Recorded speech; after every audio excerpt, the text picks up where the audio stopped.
Bonjour frères et sœurs, peuple de Côte d'Ivoire, peuple africain, je vous salue. Je vous remercie d'être nombreux à me suivre. Et je veux encore vous dédier cette vidéo. Mes frères, je veux contribuer à l'établissement de la vérité, pour que nous puissions posséder la vérité. Donc j'apporte mon grain de sel. Comme je l'ai dit, je ne veux offusquer personne. Je ne veux manquer de respect à qui que ce soit. Mes frères, mais il faut dire la vérité. Il faut dire la vérité. Le diable, son travail, c'est de nous empêcher de vivre dans la vérité. C'est tout. Parce que quand il t'établit le mensonge, c'est pour que tu puisses douter. Et si tu arrives à douter, tu brises ton rêve. Donc, nous qui en sommes conscients, nous essayons un tant soit peu d'éclairer votre lanterne. Ce que le diable fait là, nous on vient aussi pour détruire cela. Et donc il est très important de chercher la vérité et d'être disposé à recevoir la vérité et à rétablir la vérité. Mes frères, je dois vous dire quelque chose. Vous voyez, il y a beaucoup de gens aujourd'hui qui insultent le président Gbagbo. Il y a beaucoup de gens aujourd'hui qui détruisent l'image du président Gbagbo. Mes frères, c'est normal. Vous êtes libre de dire ce que vous voulez. On ne peut jamais empêcher quelqu'un. Et je vous dis, n'empêchez jamais quelqu'un de dire ce qu'il pense.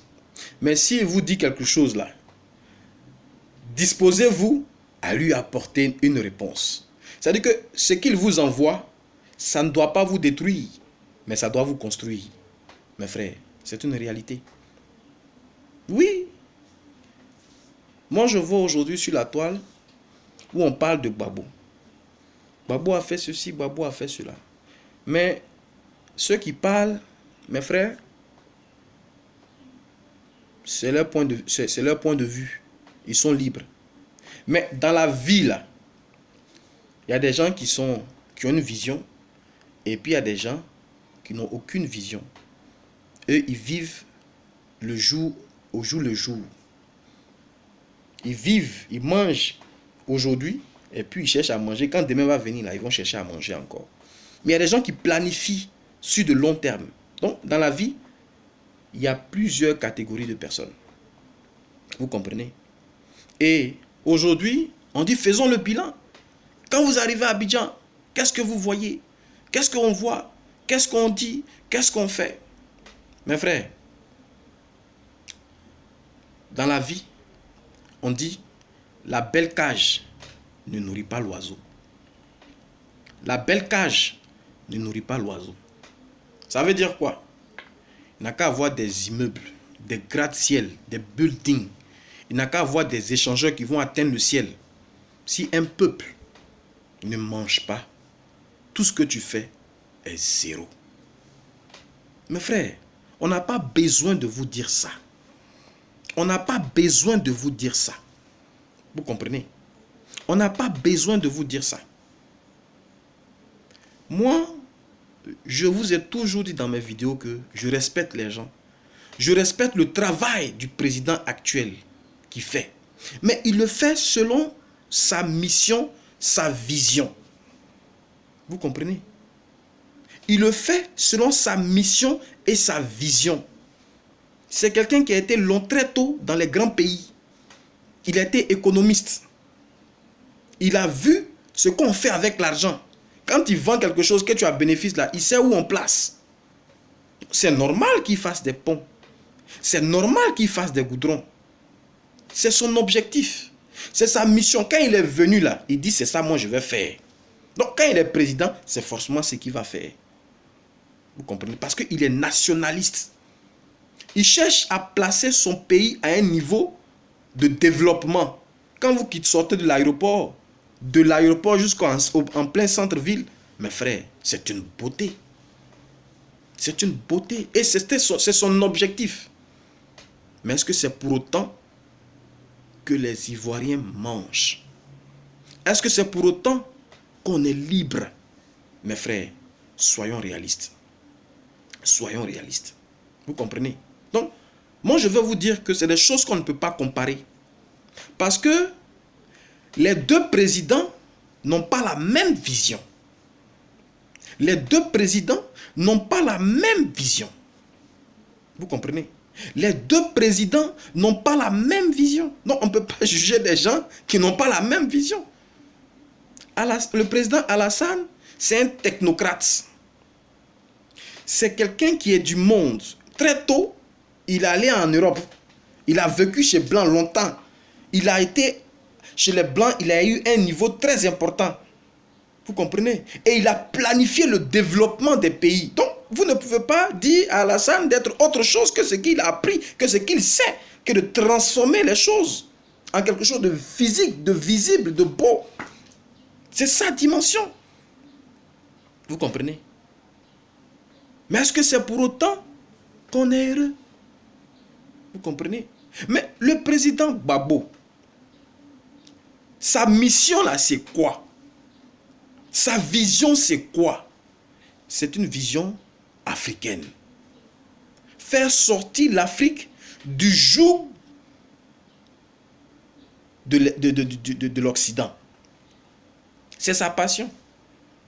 Quand il est quitté au village là, puis il est venu en ville là, il dit c'est ça que je vais faire. Mon travail, ce n'est pas de développer un pays. Ce sont des choses qui viennent après. Naturellement, ça vient seul. Mais mon objectif, c'est de sortir mes frères. C'est de sortir mes enfants d'un monsieur qui les tient en esclave.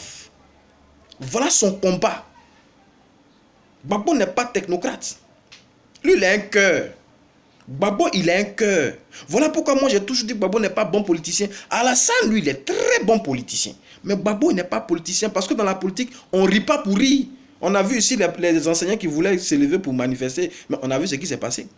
Donc, à un certain moment, tu es dur, mais Gbagbo ne peut pas faire ça parce qu'il a un bon cœur. Et c'est comme ça que Dieu lui a donné ce cœur, afin qu'il puisse avoir pitié de ses frères et de se battre, de se vendre pour sauver la vie de ses frères. Donc, ils ne sont pas dans le même registre.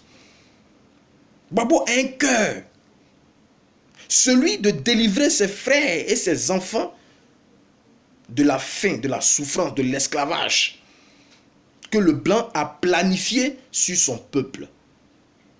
Donc, la vision de Gbagbo, elle est africaine, elle n'est pas nationale. Mais pour atteindre ses objectifs, il faut partir d'un pays. Voilà pourquoi il s'est mis aussi dans la politique.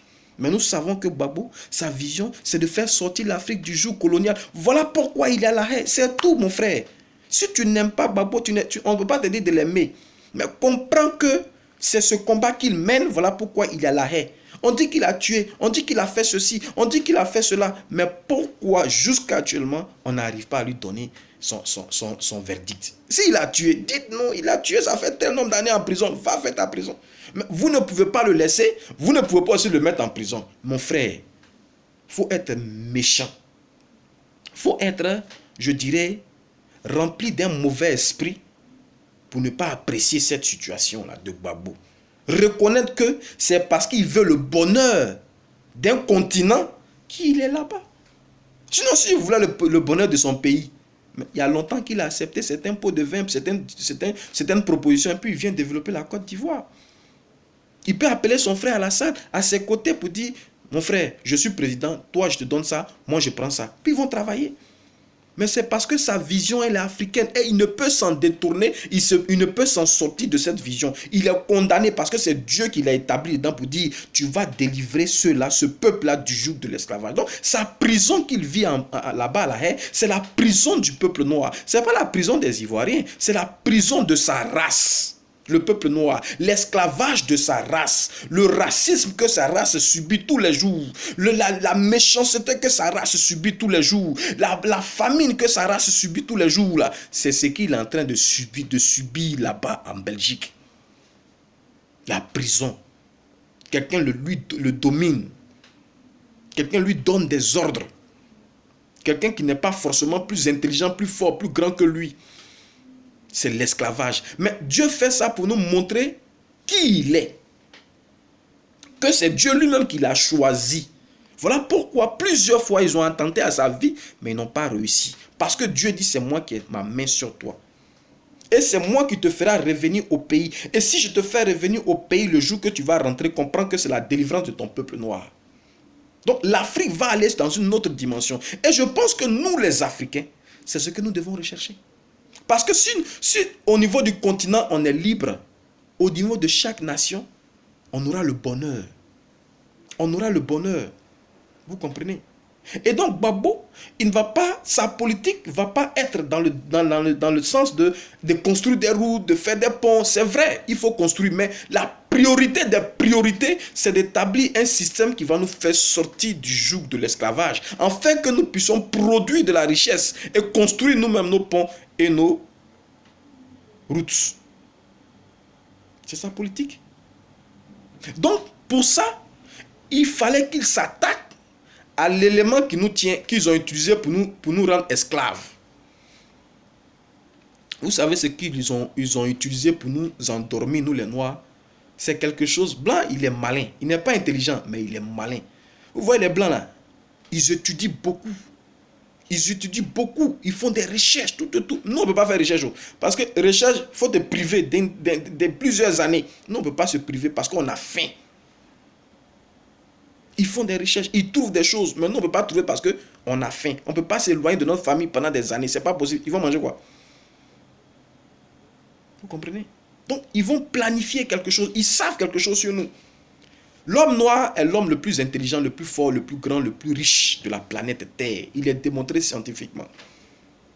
Mais parce que nous sommes plus forts là, ce qui nous rend forts là, c'est notre manger. Ce que nous mangeons. Vous regardez, Usain Bolt, vous le connaissez? Sûrement que vous le connaissez. Mais vous savez ce qui fait de Usain Bolt le plus grand coureur? C'est vrai qu'il est grand, mais on a beaucoup de grands ici. Mais vous savez ce que Usain Bolt prend pour courir? C'est igname. Igname qu'on mange là, c'est ça. Quand vous partez en Jamaïque, dans les grandes écoles d'athlétisme, c'est igname qui est leur nourriture de base. Parce que c'est dans l'igname là que se trouve la force des Jamaïcains qui courent athlétisme, la force. Vous ne voyez pas nos baoulés, nos frères baoulés ici? Ils peuvent nettoyer 2 hectares en 2 jours. Mais quand ils finissent là, coco assez, ils mangent ça, c'est plein dans les champs, ils ont la force des baoulés pour nettoyer un champ. Donc, c'est notre nourriture que nous mangeons là qui nous rend forts. Vous comprenez? Et le blanc, il a compris ça parce qu'ils sont intelligents. Ils doivent beaucoup manger. C'est comme une grosse cylindrée, une voiture. Quand tu appuies sur l'accélérateur, là, ça te fait 2 litres d'essence disparu. Vous comprenez? Non? Plus ta voiture, c'est une grosse cylindrée, plus tu vas consommer en carburant. Donc, la nourriture que nous mangeons, c'est un carburant. Vous comprenez? Donc, ils vont toucher notre ventre. Voilà pourquoi on nous appelle nègre. Nègre, on va dire forcément que c'est noir. Mais je vais vous expliquer dans une vidéo. Le nègre n'est pas forcément noir parce que c'est une fourmi qui est dans la forêt qui a couleur noire. Il y a d'autres fourmis aussi de la même famille qui sont rousses. Donc, c'est pas noir. Mais le nègre ici, c'est le ventre. Parce que la fourmi là qu'on appelle Zoudogopou là, a gros ventre. Donc, spirituellement, physiquement, on nous parle de la couleur de notre peau, mais spirituellement, ça veut dire qu'on n'a qu'à atteindre leur ventre. Si on atteint leur ventre, ils sont esclaves. Ils vont se battre entre eux en cherchant à manger et nous, on pourra les dominer. Donc, c'est la faim. Nous souffrons parce que nous avons faim, nous les Africains. C'est tout. Nous avons faim. Et il a planifié ce programme pour que nous ayons faim. Dans une autre vidéo, on va rentrer en profondeur. C'est par rapport à la faim là, que nous sommes esclaves. Quand Dieu te bénit là, on parle toujours de manger. Regardez dans la Genèse, il parle de manger. Quand il parle de bénédiction, il parle de la terre. Il dit Canaan, c'est là où coule le lait et le miel. Là où tout produit. Quand Josué est parti en espionnage à Canaan, là, il est revenu avec la nourriture de ce sol. Donc la bénédiction, c'est ce qui sort du sol. Et nous, les Africains, nous avons cette technologie spirituelle-là de produits à manger pour nourrir le monde. Vous savez ce qui a fait des États-Unis la première puissance? C'est l'agriculture. Mais eux-mêmes, là, ils ne connaissent pas ce qu'on appelle l'agriculture. C'est nous, Noirs, qui sont venus chercher pour qu'on puisse produire des grandes plantations qui ont fait d'eux des grands industriels et ils ont dominé le monde. Donc, Dieu nous a donné la richesse. Mais Le programme, c'est que nous n'arrivons pas à s'auto-nourrir en qualité et en quantité. Ce que nous devons, ils vont transformer notre système alimentaire. En faisant quoi? En n'encourageant pas le producteur à produire. Parce que laissez-moi vous dire, il y a quelque chose qu'ils savent. Quand vous produisez dans la joie, cette joie-là se transmet à la plante. Parce que nous, en Afrique, les plantes ont un esprit. Même qu'elle soit à l'étape de graine, elle a un esprit. Quand tu plantes avec amour, avec joie, avec liberté, la plante là va te donner tous les éléments nutritifs nécessaires pour avoir de l'intelligence. C'est une réalité. Donc, il faut qu'il brise ça. Il faut que le producteur produise dans la peur, dans la crainte de voir son produit qu'il est en train de faire là, ne pas lui produire son bien-être. J'ai planté même là. Est-ce que ça va me produire quelque chose même? J'ai planté même. Si j'ai planté, s'il y a eu un peu d'argent, je vais payer chaussures de papoutou. Vous comprenez? On plante dans la tristesse. On plante dans la peur. On plante dans l'angoisse. Du coup, ce que nous produisons n'a pas suffisamment de force spirituelle pour établir notre force. Voilà ce que le blanc qui est malin a découvert. Donc il dit, il faut qu'on détruise cela. Il faut qu'on amène le producteur à ne pas être heureux de sa production. Houphouët-Boigny, qui est Houphouët-Boigny là, il dit, je vais lutter contre l'esclavage. Mais il a fait quoi? Il a fait des champs. Pourquoi on lutte contre l'esclavage et puis tu fais champ? Vous comprenez? Donc il a dit quelque chose. Il dit, le succès de ce pays repose sur l'agriculture. Réfléchissez, analysez comment vous devez produire pour que ça soit une force. Donc la force, elle n'est pas physique. La délivrance, elle n'est pas physique, elle est spirituelle. Mais à partir de notre nourriture, la nourriture spirituelle, nous mangeons même igname là, hein, nous mangeons même foutou là, hein, nous mangeons même riz, hein, mais l'esprit de ce foutou là est quitté. L'esprit de cet igname là est quitté. Donc on va manger, ça ne pourra pas nous protéger spirituellement, ça peut nous protéger physiquement, quelque peu seulement. Donc spirituellement, on est mort. On est mort. Vous comprenez? Voilà comment les Blancs arrivent à jouer avec nous. Donc, si on veut sortir de l'esclavage, il faut qu'on retourne, on repense notre manière de produire, notre manière de cultiver avec amour, avec je dirais, perspective de joie, avec de bonnes ambitions, avec de bonnes ondes. Mais pour que le producteur puisse arriver à s'aimer avec joie, qui va contaminer la plante, afin que cette plante donne la puissance spirituelle à celui qui va la consommer, à l'Africain qui va la consommer, il faut que le producteur soit heureux à produire. Donc il faut créer des systèmes pour que le producteur soit content de produire. C'est ce que Gbagbo a fait. C'est ce que Gbagbo a fait. Gbagbo donc, quand il vient au pouvoir, là, il dit, je vais réformer l'agriculture, afin que les paysans soient contents. Parce que c'est une dimension spirituelle. Et c'est ce que nous avons vu. Le planteur a commencé à être content. Le planteur, moi je connais des planteurs qui ont pris l'avion pour la première fois à cause de leur argent. Ils s'étaient épanouis. Nous avons vu des planteurs, comme on le disait la chanson Zouglou, les planteurs allaient en boîte de nuit. Les planteurs avaient de l'argent. Et ils étaient heureux. Les gens revenaient à la terre. Notre dimension spirituelle était en train de naître. Et le diable a vu ça. Et il a arrêté ça. Parce qu'il s'est dit que cela, s'il continue comme ça, waouh! Vous comprenez?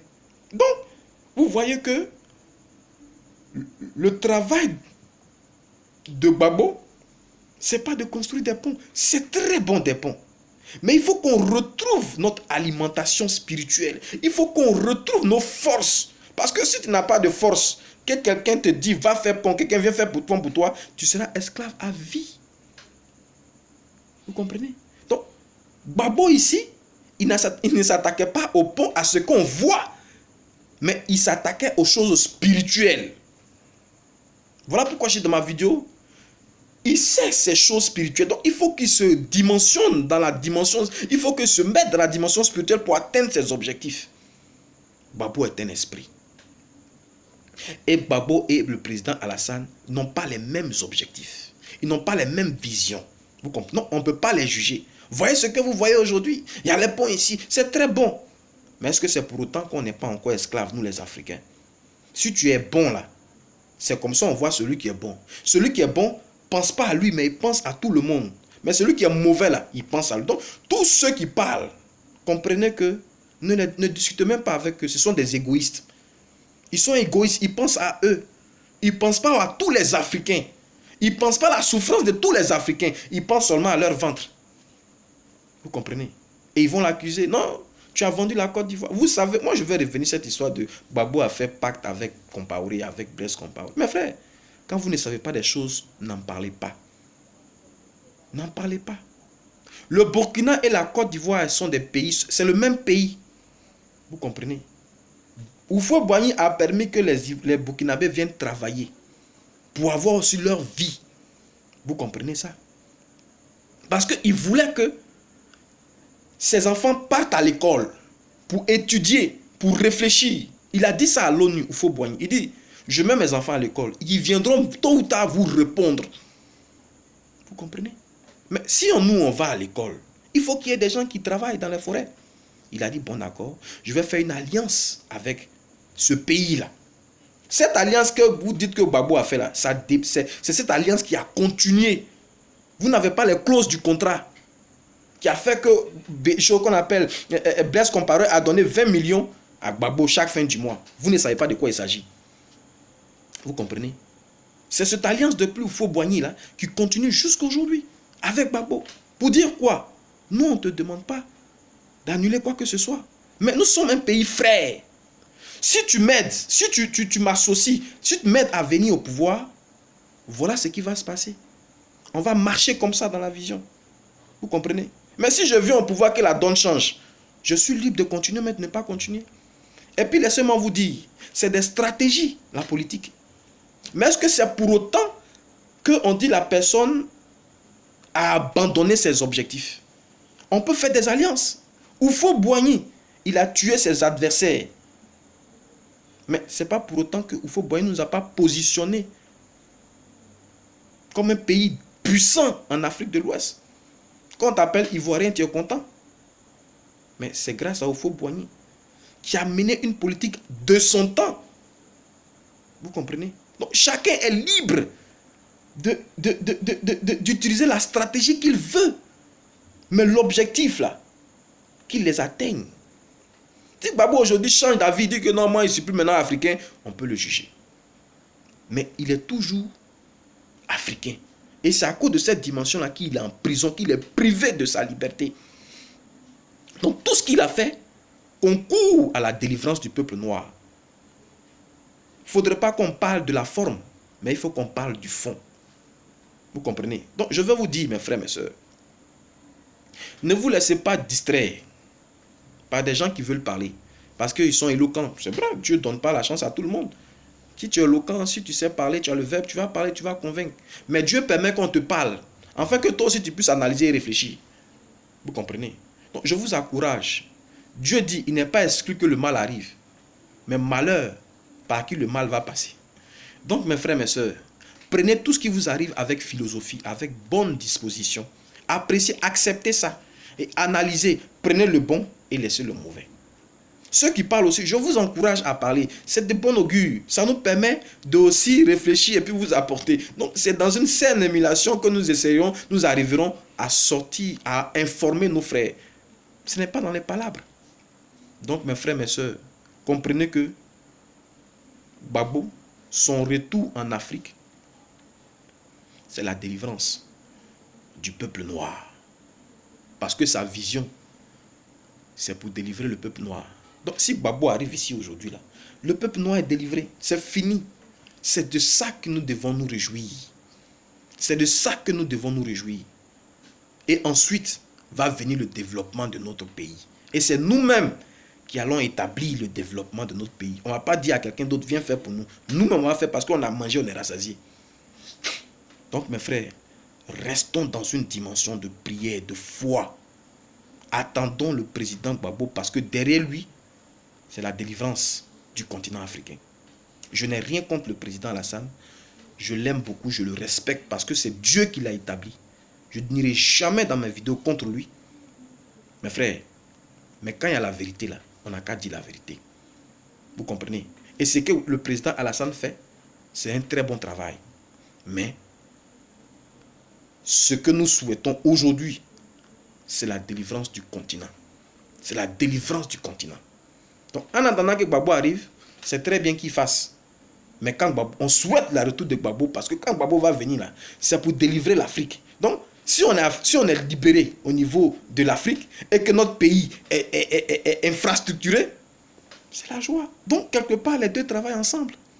Et nous devons, nous qui sommes intelligents, nous devons comprendre ça et ne pas créer la division. Parce que c'est le message du diable. Diviser pour régner. Mes frères, demandez au Saint-Esprit de vous conduire et comprenez que ce que nous attendons forcément arrivera. Soyez bénis.